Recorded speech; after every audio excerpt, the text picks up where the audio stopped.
Já esteve, a gente já se deparou com a expressão: Senhor, tu sondas e me conheces.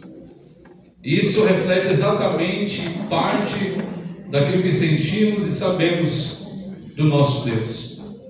Livro do Salmo de número 139, ele tem uma abordagem onde vai descrever os atributos de Deus, dentre o principal atributo, a onipotência e a onisciência do nosso Deus. E no Salmo de número 139, ele apresenta uma ideia daquilo que ele vai reconhecer diante de Deus, que é todo o seu poder e toda a sua soberania. Uma coisa que me faz refletir sobre o livro dos Salmos é que, na sua grande maioria, todos eles estão apresentando o reconhecimento da grandeza do nosso Deus, reconhecendo o seu poder, a sua virtude, a sua graça, reconhecendo que o Senhor tem um poder sobre todas as coisas, reconhecendo que o Senhor é aquele que governa o universo e que todo o poder pertence a Ele, e para Ele são todas as coisas. Uma coisa que faz a gente refletir é que a nossa vida e o nosso coração precisa ter a mesma dinâmica desses salmos. E a mesma dinâmica é nós reconhecemos a todo momento a grandiosidade, a graça, o poder e a majestade do nosso Deus. Geralmente, quando nós chegamos a um culto como esse, fazemos tantos pedidos a Deus. Pedimos ao Senhor algum bem material, pedimos ao Senhor alguma coisa terrena, pedimos ao Senhor uma porta aberta, pedimos ao Senhor um salário melhor. Chegamos no culto, queremos que no dia seguinte uma promoção que tanto o nosso coração deseja aconteça, e toda essa é a expectativa do homem. Mas ninguém é mais o mesmo quando lê o livro dos Salmos, porque quando você olha para o livro dos Salmos, há o reconhecimento do homem sendo um ser miserável, mas tendo a confiança no Deus Todo-Poderoso, que governa e que tem todo o poder nos céus e na terra. O nosso coração precisa estar cada vez mais com a certeza plena de que mesmo que o Senhor não realize os nossos sonhos e projetos, mas ainda assim o nosso coração precisa estar exultando no Senhor e na força do seu poder. Porque a nossa adoração precisa ser completamente centrada na pessoa do nosso Deus. Se nós estamos aqui nessa noite, é porque a graça de Deus nos alcançou, a graça de Deus nos fortaleceu, a graça de Deus nos permitiu. Nós estivemos aqui na sua presença, tendo a oportunidade de entregarmos a nossa oferta de louvor e de gratidão a Deus. Muitos talvez nesse momento estão aproveitando o mundo afora, curtindo, passeando, vivendo a sua vida que aparentemente parecendo tudo normal. Mas aqui nessa noite há pessoas que resolveram deixar tudo de lado, estar na presença do Pai, adorando e exaltando ao nome bendito do Senhor.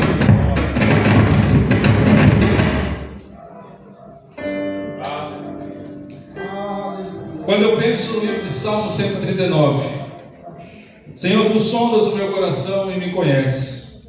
Tu conheces o meu assentar e o meu levantar, de longe estende o meu pensamento. Há uma expressão no seu coração, a qual o salmista Davi vai apresentar diante do Senhor. E o texto que nós fizemos a leitura do verso de número 7, para onde me irei do teu espírito, ou para onde fugirei da tua face? Em algum momento da nossa vida, a gente quer resolver os problemas da nossa forma. Em algum momento da nossa vida, a gente se depara com uma situação que a gente prefere fazer do nosso jeito. Em algum momento da nossa vida, a gente se depara com uma situação porque parece que Deus não é o suficiente para nós. Então a gente procura reconhecer meios, formas, métodos, que seja tudo menos Deus. E nessa ocasião, a gente procura seguir os nossos próprios caminhos. Em um momento da nossa vida, a gente procura resolver a nossa vida do nosso jeito. E aí, o caminho que muitas vezes nós vamos andar é diferente daquilo que Deus tem para nós. Mas a Bíblia diz que os olhos do Senhor são como chama de fogo. Ele está olhando para cada morador dessa terra. A cada pessoa que aqui está, os olhos do Senhor estão totalmente voltados para você. Aleluia, Deus. Deus sabe o seu endereço. Deus sabe onde você mora. Deus sabe o seu CPF. Deus sabe quando você acorda, quando você levanta. Deus sabe exatamente o que você faz. Quando às vezes os nossos olhos como igreja não estão te olhando. Deus sabe exatamente o momento quando você está dormindo, qual que é a tua prioridade. Deus sabe exatamente como é o seu coração. Ninguém que aqui está em nosso meio está isento do olhar de Deus.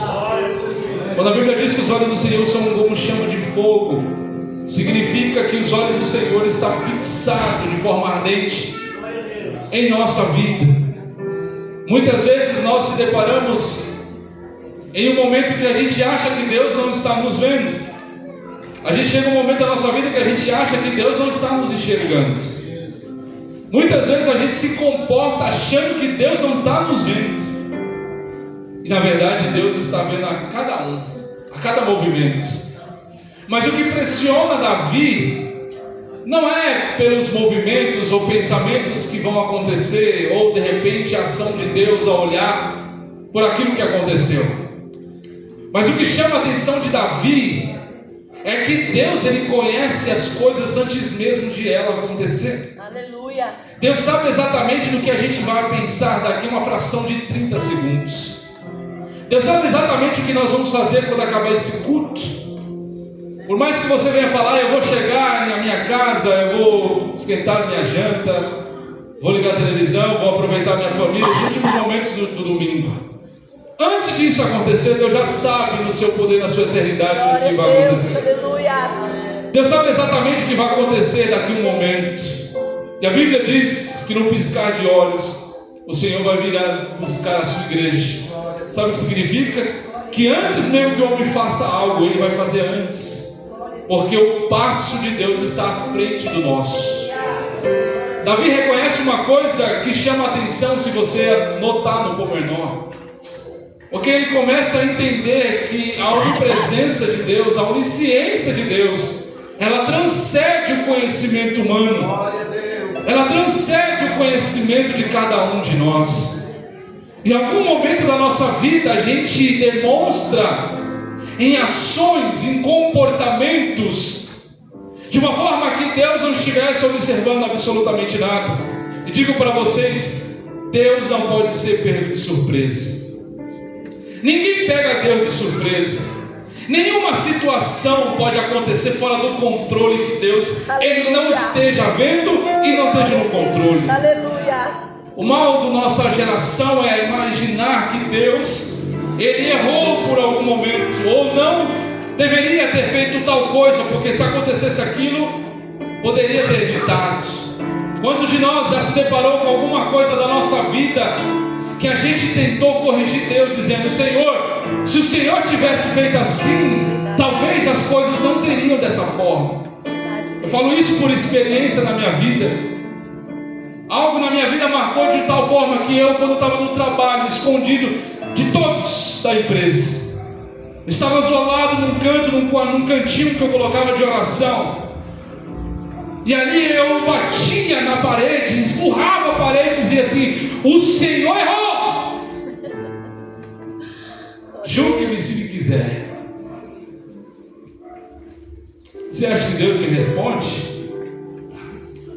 Você acha que Deus vai, com o seu precioso tempo, para dizer: Micael, peraí, deixa eu te explicar. Não. É por isso que faz Ele ser Deus. Aleluia.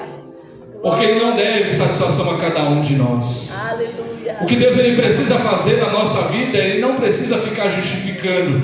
Ele simplesmente vai fazer. Aleluia. Eu falava: Senhor, o Senhor errou, porque se o Senhor tivesse traçado esse caminho, nada disso teria acontecido. E tentava ensinar a Deus. Até que Deus começou a colocar as coisas no seu devido lugar na minha vida, onde eu não imaginava. E quando chegou na reta final do percurso, o Senhor olhou para mim e falou assim: está aí a tua resposta. Você disse que eu errei, Mas eu estou te mostrando que na verdade quem está errado é você. Glória a Deus. E mais errado se você não tivesse entendido os meus propósitos. Porque os propósitos de Deus são muito maiores do que o nosso. Aleluia. Os propósitos de Deus, ele vai na contramão do homem. Quando o homem fala vai por esse lado, o Senhor vai no outro lado. Aleluia. Mas ganha quem tem mais poder no universo. Eu sou servo, você é servo, e nós estamos aqui diante da face do Criador e diante da face do Senhor. Como servo, nós trilhamos o caminho da vontade de Deus, que é perfeita, que é justa e que ela tem a balança justa, porque Ele é Deus. Aleluia. Então o salmista Davi, ele entende que o Senhor sonda o nosso coração e me conhece. Sabe as intenções do meu coração. Mas o mal do homem é imaginar que ele pode se esconder de Deus. Eu vim com uma palavra profética aqui nessa noite, porque enquanto eu estava ali na minha casa, o Senhor começou a falar no meu coração que nessa igreja tem pessoas fugindo de Deus. Micael, mas estou na igreja. Espírito de Deus. Mas a nossa intimidade não se reflete estar dentro da igreja. Aleluia. A nossa intimidade se reflete estarmos no quarto, no secreto com Ele. Aleluia. Os olhos do Senhor estão atentos nesse lugar. Tem pessoas aqui que já fugiram do secreto com Deus. Estão fugindo do propósito de Deus. Aleluia, Deus. Estão fugindo do chamado de Deus. Estão fugindo daquilo que Deus estabeleceu para a sua vida. Deus está dizendo: não, ninguém foge de Deus. Aleluia. Por mais que a nossa vontade é entregar a carteira e falar: Senhor, está aqui, eu não quero mais. Mas Deus nessa noite veio ao teu encontro dizer para você que Ele não desiste de você. Glória a Deus. Obrigada pelo Espírito. O Senhor está aqui nessa casa. Aleluia. Eu sinto a presença de Deus de uma forma tão especial que há tanto tempo eu não sinto. E por que eu estou falando aqui nessa noite? Porque o encontro de Deus é aquele que, quando o Senhor fala assim: hoje é eu e você. Aleluia, Deus, maravilhoso. Você fugiu até hoje. Oh, Espírito Santo. Você fugiu do chamado de Deus até agora. Aleluia. Mas hoje Deus marcou essa data para dizer para você Aleluia. que o tempo da ociosidade acabou na tua vida. Glória a Deus. Aleluia. O tempo de ficar com os braços cruzados na tua vida acabou hoje. Porque hoje é dia de você voltar a pegar as suas armas. Hoje é dia de você voltar a assumir o compromisso no secreto com Deus. O homem, quando imagina se esconder de Deus, ele sofre um perigo na vida. O perigo de se encontrar com Ele. Se existe uma coisa que eu falo para os irmãos e falo para mim sempre, se existe uma coisa que é terrível, é você esperar que Deus vai atrás de você. Se existe uma coisa que é terrível, quando você fica fugindo dele, até no dia que ele fala assim: hoje você não me escapa. Aleluia. Lembra dessa frase? Quando nós éramos pequenos, quando o pai ou a mãe falávamos, quando você de alguma forma tentava se esconder dele ou dela, quando você tentava de todas as formas não ter o confronto direto ou se assentar à mesa, até no dia que o pai e a mãe falou: hoje você não me passa, hoje a gente precisa bater um papo, hoje a gente precisa conversar sério. E Deus reservou a nós nessa noite essa conversa séria, porque fugir de Deus não é o caminho. Conheço muitas pessoas que fugiu tanto de Deus que o final delas foi encerrada a sua vida aqui nessa terra, porque fugiram daquilo que Deus estabeleceu. Cada um de nós estamos aqui, temos um chamado e um propósito diante de Deus, mas isso não é falácia. A Bíblia apresenta pessoas que tentaram de alguma forma fugir ou de alguma maneira enganar a Deus, e deu muito certo não. Gênesis capítulo número 3, a partir do verso número 7, 8 e 9. Logo após que Adão havia pecado contra Deus, quando ele arrumou um jeito de colocar uma figueira, porque ele percebeu que ele estava nu, a Bíblia diz que na virada do dia, o Senhor desceu no jardim para falar com Adão. E quando ele desce naquele lugar, naquele jardim, ele pergunta: Adão, aonde você está? E Adão, simplesmente todo envergonhado,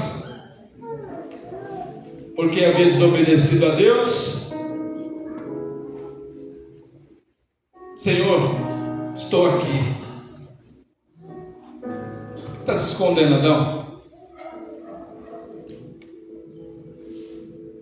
Senhor, estou me escondendo porque eu estou nu. Adão, quem falou isso para você que você estava nu? Senhor, eu pequei contra ti. Adão se escondeu de Deus. Meu irmão, quem se esconde de Deus? Mas ele estava envergonhado porque havia pecado. Mas Deus, com seu amor e sua longanimidade, pergunta para ele: onde você está? Por que você está se escondendo? Porque eu pequei contra ti. Isso aí resulta para nós o que o pecado produz na vida do crente: a vergonha. Quantas pessoas da geração quando eu era jovem largaram tudo, mocidade, igreja, porque havia o pecado contra Deus. Não havia um tratamento adequado na época para ajudar naquele momento, e eles simplesmente resolveram a sua vida dizendo assim: a partir de hoje eu não sirvo mais ao Senhor. Por que você não serve mais ao Senhor? Porque eu não sou digno de estar na presença de Deus. Mas por que você acha que você não é digno de estar na presença de Deus? Porque eu pequei contra Deus. Na segunda-feira eu dou aula de teologia na nossa igreja, e eu sempre procuro enfatizar uma coisa que é uma frase que parece muito bonita, mas ela é diabólica. Qual é a frase? Eu não sou digno de estar na presença de Deus. Parece uma frase até quanto impactante, né? Demonstrando o meu reconhecimento a Deus, a minha fragilidade. Só que eu falei, essa frase ela não pertence a Deus, nunca teve origem nele. E o autor dela se chama Satanás. Por quê? Porque todos nós que estamos aqui nessa noite, ninguém era digno. Ninguém que está aqui era digno de estar na presença de Deus. Me fala alguém aqui, se você tem coragem de levantar a mão dizendo: eu era digno do sacrifício de Jesus. Ninguém era. Ninguém era bom o suficiente para receber a remissão dos nossos pecados. Nenhum de nós éramos sequer bons o bastante para sermos alcançados pela graça de Deus. Então essa frase, em nome de Jesus, arranca da sua vida: eu não sou digno de estar na igreja, eu não sou digno de servir ao Senhor, porque essa frase ela é satânica. E sabe o que está por trás dela? Uma vez que eu digo eu não sou digno do sacrifício de Jesus, nós pegamos a graça de Deus e anulamos ela. Porque a graça de Deus ela é um favor imerecido. Todos pecaram e foram destituídos da glória de Deus.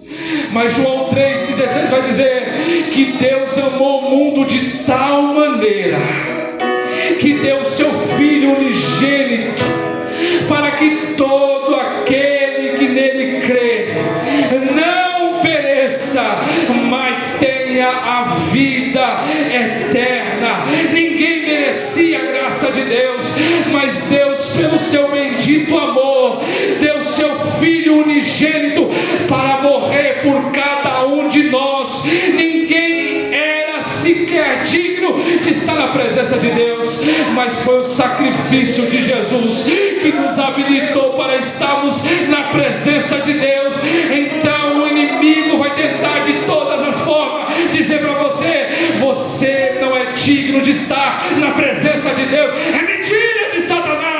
Nós precisamos e carecemos da graça de Deus em nossa vida. É o reconhecer o sacrifício que me faz estar rendido à cruz. É o reconhecer o sacrifício de Jesus que me faz estar perto dele. Nós não somos salvos por aquilo que fazemos. A graça de Deus, isso aí é um ensino básico da nossa fé. Nós não somos salvos por aquilo que fazemos, meu irmão, mas fazemos por aquilo que recebemos. E o que recebemos? Recebemos do Senhor a salvação, porque dele é a salvação e todo o poder. Então nós somos salvos porque somos bons. Somos salvos porque fomos alcançados pela misericórdia de Deus. E uma vez que nós somos salvos pela graça de Deus, nós estamos na presença dele, porque ele firmou os nossos passos na presença dele. Então é por isso que nessa noite nós não podemos ignorar o fato de estarmos na casa do Pai. Por isso que nessa noite nós não podemos fazer desse culto um culto qualquer de passeada. Eu vou para lá porque me convidaram.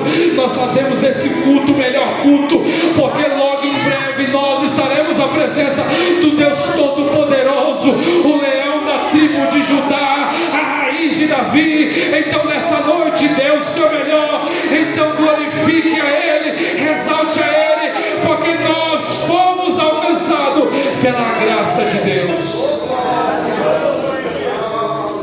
Glória a Deus. Adão se escondeu de Deus achando que poderia fugir dele, mas Adão percebeu que de Deus não pode se esconder. 1 Reis capítulo de número 14. Filho de Jeroboão, os irmãos vão se lembrar dessa passagem, adoeceu. Aí Jeroboão atentou o seu coração dizendo assim: olha, precisamos consultar o profeta Aias, mas eu não vou. E a mulher de Jeroboão, conjecturando, falou assim: bom, quem vai? Porque o nosso filho está doente. Vai você.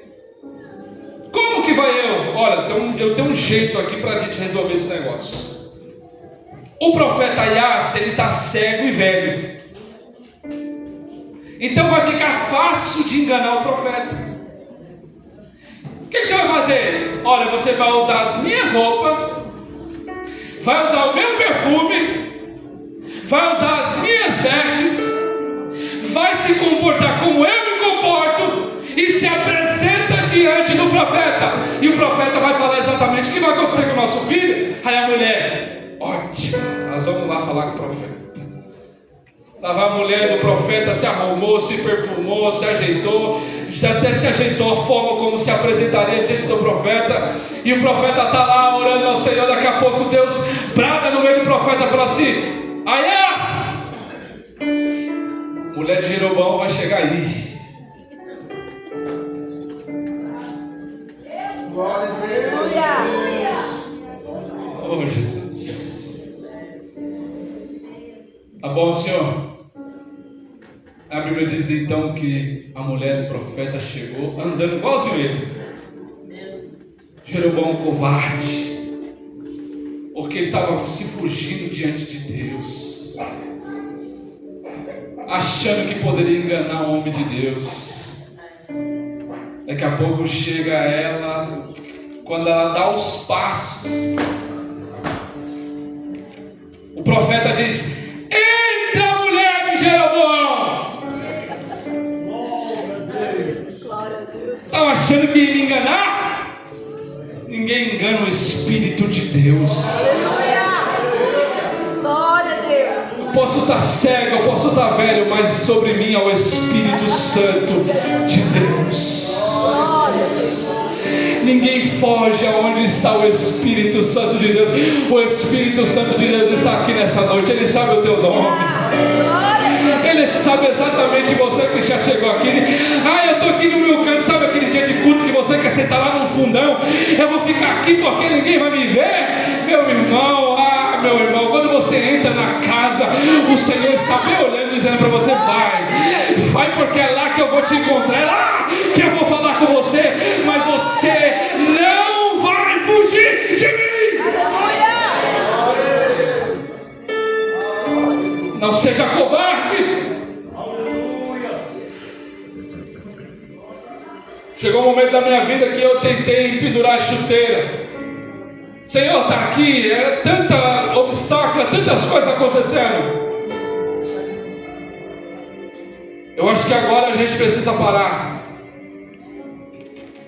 Eu acho que agora a gente é o momento de eu tentar seguir a vida como todo mundo tem que viver. Até no dia que você senta lá atrás achando que ninguém vai te ver, o pastor não vai te ver, o rapaz da recepção não vai te ver, nem o obreiro vai te conhecer, mas você está na casa do Pai. E na casa do Pai Ele sabe exatamente quem está chegando. Aleluia! Quando eu estou lá no fundo, calado, o culto acontecendo, eu falei: glória a Deus, porque ninguém me deu oportunidade, ninguém falou comigo, ninguém entregou profecia. Aleluia. E eu estou no meu culto, o culto acabando, a bênção apostólica vai acontecer, e o pastor dando a bênção apostólica. Eu falei: eu vou sair escondido. Quando eu estou saindo, chega o irmão e diz assim: prazer, Micael. Achou que Deus não tinha te visto, mas Ele te viu quando adentrou esse lugar. Deus mandou dizer para você: para de ser covarde, porque Ele não te chamou para você ficar parado, Ele não te chamou para você ficar estacionado. Ai de ti de você voltar para trás. Eu te chamei no ventre da tua mãe. Meu irmão, na hora que ela começou a falar, eu comecei a derramar lágrimas. Eu falei: Senhor, me perdoa, porque achar que eu posso enganar o Senhor. Ninguém engana Deus, ninguém se esconde de Deus. Ele está aqui nessa noite para dizer: hoje é dia de retomar a caminhada, hoje é dia de voltar para o caminho. Glória. O Espírito de Deus está aqui nessa noite para renovar as tuas forças. O Espírito Santo de Deus está aqui para te dar um pouco mais de pão e água. Você não vai parar. O Senhor te chamou para a guerra, o Senhor te chamou para a peleja. O segredo é confiar no Senhor.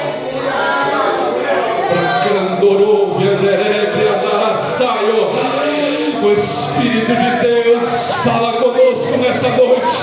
Você não vai fugir de mim, você não vai fugir daquilo que eu tenho para a tua vida. Para concluir, 1 Reis, capítulo de número 19, capítulo 17, capítulos anteriores, capítulo 18, narra a história de um homem, Elias, o chamado Leões dos Profetas, o homem que dizia: segundo a sua palavra não ia chover e não choveu. Oh, aleluia! O homem que estava vivendo o ápice do ministério dele. Mas isso não significa que a gente não passa por um momento de aflição. Ninguém que serve a Deus é Superman, tão forte o bastante para se livrar dos problemas alheios da vida. O mal da nossa geração é achar que é forte demais e deixarmos o nosso lado humano, saber que você cansa, negligenciar às vezes, achar que você pode estar isento a uma ansiedade, uma depressão. Eu falo isso porque eu vivi isso. Eu achava que era o bom o suficiente, tão forte o tanto quanto, até quando a primeira luta bateu na porta, eu entender o quão miserável era, o quão vulnerável era. Eu entrei numa depressão tão profunda que nem oração eu conseguia fazer. Mas nesse momento a gente precisa de ajuda. Nesse momento a gente precisa de alguém para orar por nós. Tinha dias que eu não conseguia expressar qualquer palavra diante de Deus. Mas tinha alguém do meu lado. A minha mãe que colocava a mão sobre mim e falava: Senhor, meu filho não sabe orar, ele não sabe nem como falar. Mas ajuda ele. Tinha dia que eu dormia, minha mãe percebia que eu estava dentro de mim chorando. Ela falou: por que você chorou agora? Eu falei: não. Ela: mas eu ouvi uma voz de choro. Mas a minha mãe sabia que era o meu espírito que estava totalmente quebrado. Ela colocava a mão sobre mim e orava, falava: Senhor, abençoa meu filho, porque ele não consegue nem sequer dobrar o joelho para orar. E orava por mim, e às vezes eu colocava, eu sentia a mão dela, falava: Senhor, eu não tenho o que falar. Isso é porque nós muitas vezes achamos que somos fortes demais. Aleluia. Deus não chamou Superman, Deus não chamou homem forte, não. Aleluia. Deus chamou pescador de peixe. Aleluia. Oh, aleluia. Deus chamou pessoas que não tinham qualquer história de vida. Aleluia. Pessoas que eram desprezadas pela sociedade. Pessoas que não tinham currículo, anel de formatura. Mas eu sabia exatamente que por mais que o lado externo deles não fosse a luz para o mundo, mas havia algo dentro dele que era valioso para o Senhor. Maravilhoso, aleluia. Porque Deus conhece a nossa alma e é ela que Ele quer de nós. Mas é exatamente na nossa alma que o diabo tenta contra a nossa vida. É exatamente na nossa alma que o diabo tenta trabalhar para tentar nos enfraquecer, para tentar nos derrubar, para jogar a gente numa profunda solidão. Há pelo menos, acho que 3 semanas, 4 semanas, nós recebemos um convite. Um dia na teologia a gente resolveu: vamos descansar hoje. A gente estava numa sequência de eventos na igreja, a gente estava cansado, segunda-feira vamos tirar para a gente descansar. Quando eu estou voltando do trabalho, alguém me manda mensagem e fala assim: olha, tem um rapaz que passamos a madrugada toda orando por ele, porque ele estava possesso de espírito maligno, e é legião, ninguém consegue, estou expulsando, está voltando. E eu estou voltando para casa pensando: meu Deus, ó, casa, sofá, descanso pelo menos um pouco. Mas na hora que veio o convite eu falei: rapaz, ou se logo hoje diz isso acontecer. Mas na agenda de Deus não tem o nosso dia. É verdade. E aí falei: bora então. Falei com a Priscila e falei: então vamos lá. Chegamos lá, a gente estava moído. Quando a gente chegou na porta, o rapaz já estava todo já virado com o rosto, não queria nem olhar para nós. Na hora que a gente começou a expulsar o demônio sobre ele, o espírito maligno estava na boca dele e falou assim: ó. Eu falei assim: por que você quer esse rapaz? Ele falou assim: eu quero a alma dele. A alma dele eu quero, porque eu tenho para eles muitas coisas. Oramos por ele. E daí naquele dia eu fiquei pensando. A gente pensa tantas coisas. E existe um mundo lá fora. Existe uma realidade lá fora. Que precisa da igreja bem. Precisa de nós em pé. Precisa de nós fortalecidos. Mas quando olhamos para dentro de nós, tem tanta gente com tantos problemas: ansiedade, depressão. A minha esposa é psicanalista, atende muitas pessoas. E às vezes, em alguns casos, ela compartilha comigo. Eu fico pensando, eu falei: gente, eu não sei se a gente vai ter mão para tudo isso, não. Tem hora que eu falo assim: a missão está praticamente impossível. Porque nós estamos falando só de pessoas do mundo, estamos falando de pessoas da igreja, doentes.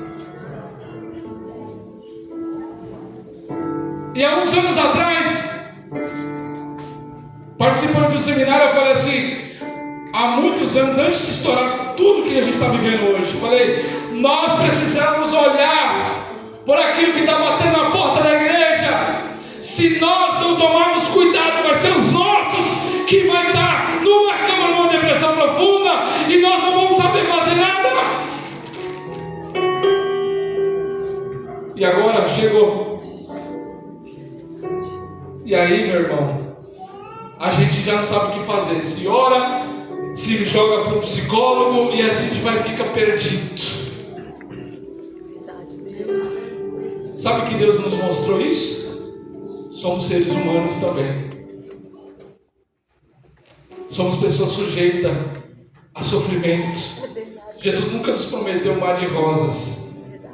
O que está acontecendo com Elias? Ele está por cima da fama, como o profeta que ora e não chove, o profeta que ora e o fogo do céu consome. Mas na primeira ameaça, e acaba vai fazer, e eu finalizo dizendo: juro pelos deuses que o que você fez com os profetas eu vou fazer com você. Aquilo ele entrou no ouvido dele, caiu no coração dele, e Elias vai exatamente para a caverna se esconder de Deus. É o que a gente faz. A gente vai para a nossa caverna para tentar nos esconder daquilo que Deus nos chamou para fazer. Mas fugir de Deus é pior. Fugir do Senhor é pior ainda. Uma mulher conseguiu fazer a cabeça dele e ele se escondeu. Mas como eu disse, ninguém foge de Deus. E a Bíblia diz que quando ele se esconde na caverna, achando que estava escondido, achando que ninguém ia ver ele, achando que era o único, a única bolacha do pacote, a Bíblia diz que um terremoto veio e o Senhor não estava no terremoto. Mas o Senhor aparece numa brisa mansa. Aleluia. E faz uma pergunta a ele, dizendo: o que fazes aqui, Elias? O que você está fazendo aí parado? Senhor, a mulher me ameaçou, e eu sou o único dos profetas que restou. Coma pão, beba água, caminhe um pouco mais. Senhor, mas eu sou o único que restou. Quem disse? Tem 7.000 ainda que está preservado ainda. Você não é o único não, meu amigo.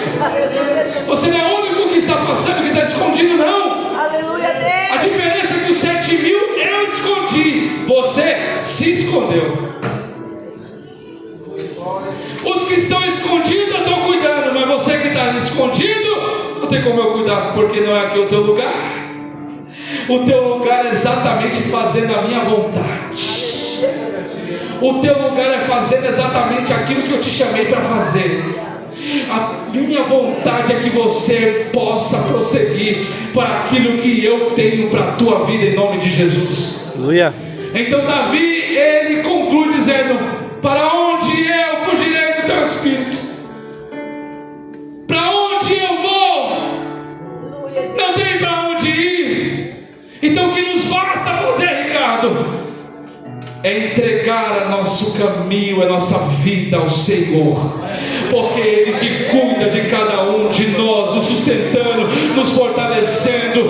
O Senhor que te ampara, é o Senhor que cuida de você, é o Senhor que pega você pelas suas mãos nessa noite e te fortifica. Ele renova as suas forças, Ele dá vigor àquele que está cansado, porque o Senhor nessa noite tem renovação para nós nessa noite. Então receba a força de Deus que te encoraja, que te